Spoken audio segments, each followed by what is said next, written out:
Hello everyone, I am your new educator Shreyansh. तो आज हम पढ़ने वाले हैं माइक्रो ऑर्गेनिजम्स मतलब सूक्ष्म जीव। तो चलिए शुरू करते हैं। Understanding micro organisms. Microorganisms are tiny organisms that cannot be seen with naked eyes. सूक्ष्म जीव ऐसे छोटे जीव होते हैं जिन्हें हम नग्न आँखों से नहीं देख सकते। मतलब ये इतने छोटे होते हैं कि हम अपनी नंगी आँखों से या फिर अपनी खुली आँखों से नहीं देख सकते। They are found in air, water, plants and animals. ये हवा में, जल में और पौधों में और जानवरों में पाए जाते हैं। They can survive in environments ranging from extremely cold places to hot lakes and deserts. ये अत्यधिक ठंडी जगहों से लेकर गर्म पानी के झीलों और रेगिस्तानों तक भी जीवित रह सकते हैं। ये एक कोशिकीय या बहुकोशिकीय हो सकते हैं। मतलब दे कैन बी यूनिसेलुलर और multicellular and are divided into 4 main classes. और इन्हें 4 मेन क्लासेस में डिवाइड किया गया है। बैक्टीरिया, यानी बैक्टीरिया को हिंदी में बैक्टीरिया ही कहते हैं। फंगी, कवक, प्रोटोजोआ और एल्गी मतलब शैवाल। हाँ, तो हम चलते हैं अपने नेक्स्ट स्लाइड पे। बैक्टीरिया एक कोशिकीय सूक्ष्म जीव होते हैं। मतलब bacteria are unicellular microorganism, मतलब ये केवल एक ही सेल से बने हुए होते हैं। इनके एग्जाम्पल जैसे लैक्टोबैसिलस, ये दूध को दही में बदलता है, ये दही में पाया जाता है। और फिर राइजोबियम वायुमंडलीय नाइट्रोजन को मिट्टी में स्थिर करता है। Fixes atmospheric nitrogen into soil, जो नाइट्रोजन होता है उसको सॉइल में फिक्स करता है। Viruses, these are smaller than bacteria and require a living cell to reproduce. ये वायरस होते हैं, वे बैक्टीरिया से छोटे होते हैं और इन्हें एक लिविंग सेल चाहिए होता है रिप्रोडक्शन के लिए। मतलब अगर ये ना ही जीवित होते हैं ना ही मृत होते हैं, ये दोनों के बीच में होते हैं। अगर ये किसी लिविंग सेल में जाएंगे तो रिप्रोड्यूस करेंगे, अगर उससे बाहर रहेंगे तो ये रिप्रोड्यूस नहीं कर सकते हैं। Common viral disease polio, chicken pox, influenza, common cold. और जो वायरस से होने वाली डिजीजें हैं वे हैं पोलियो, चिकन पॉक्स, इन्फ्लुएंजा और कॉमन कोल्ड। अब चलते हैं हम अपनी नेक्स्ट स्लाइड पर। अब कुछ बेनिफिशियल माइक्रो ऑर्गेनिजम्स जो हमारे लिए लाभकारी हैं। दही बनाने में हमें लैक्टोबैसिलस का यूज होता है। और फिर मिट्टी की उर्वरता, soil fertility, rhizobium increases soil fertility bye fixing nitrogen fix करके ये सॉइल फर्टिलिटी बढ़ाता है।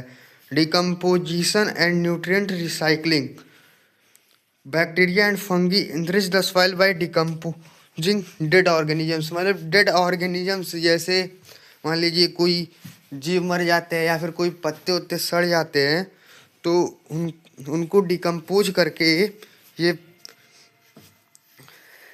ये उनके न्यूट्रिएंट का रिसाइकलिंग कर देते हैं। ब्रेड एंड बेकरी प्रोडक्ट्स जैसे east releases carbon dioxide which causes the डफ टू राइज।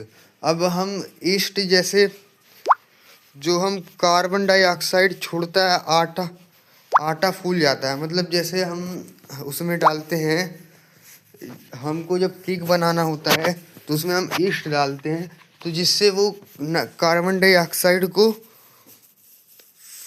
रिलीज करता है, जिससे वो फूल जाता है आटा। औद्योगिक उपयोग, industrial use, yeast fragments sugar into alcohol from which beer, wine, vinegar are made. और इंडस्ट्रियल यूज होता है, ईस्ट से शराब बनाई जाती है। औषधीय उपयोग, medicinal uses, antibiotics are such penicillin, streptomycin and erythromycin treat bacterial infection. ये सब बैक्टीरियल इन्फेक्शन में काम आते हैं। पेनिसिलिन, स्ट्रेप्टोमाइसिन, इरिथ्रोमाइसिन, हाँ, और फिर वैक्सीन्स मेड फ्रॉम वीकेंड और dead organisms that increases immunity in the body. कमजोर या मृत सूक्ष्मजीवों से बने टीके शरीर में प्रतिरोधक क्षमता बढ़ाते हैं, जैसे तपेदिक हैजा हेपेटाइटिस के लिए। चल अब हानिकारक सूक्ष्मजीव मतलब harmful micro organisms. Pathogenic micro organisms causes disease in humans, animals and plants.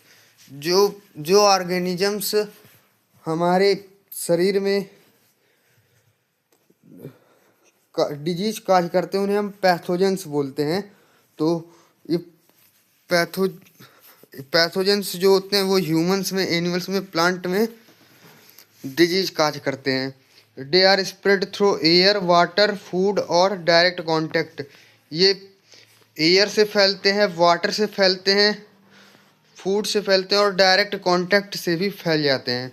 Communicable disease, जैसे जो हमारी कांटेक्ट से फैलते हैं उनके नाम है tuberculosis, chicken pox, cholera, common cold. These spread through air, water and contact. ये एयर, वाटर एंड कांटेक्ट से फैलते हैं।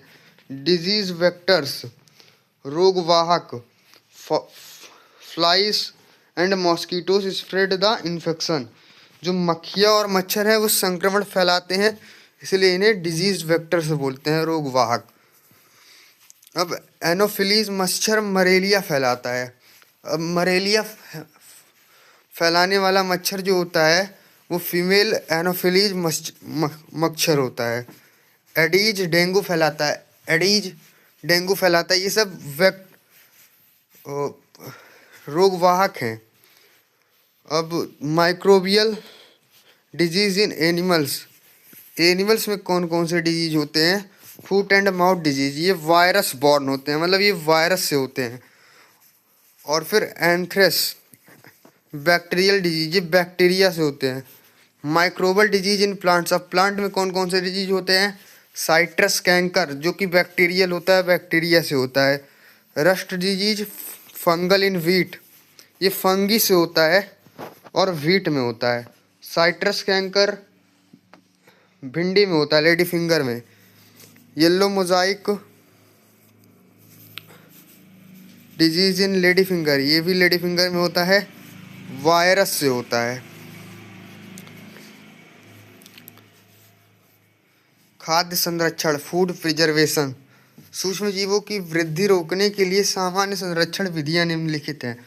मतलब following are common ways preservation methods to prevent the growth of microorganisms. Microorganisms से food को बचाने के लिए जो कुछ मेथड्स होते हैं वो नीचे दिए हुए हैं। Sun drying, cooling and refrigeration. Sun drying मतलब धूप में सुखाना, हीटिंग गर्म करना, कूलिंग ठंडा करना, एंड रेफ्रिजरेशन मतलब फ्रिज में रख देना या फिर किसी ठंडी जगह पे रख देना।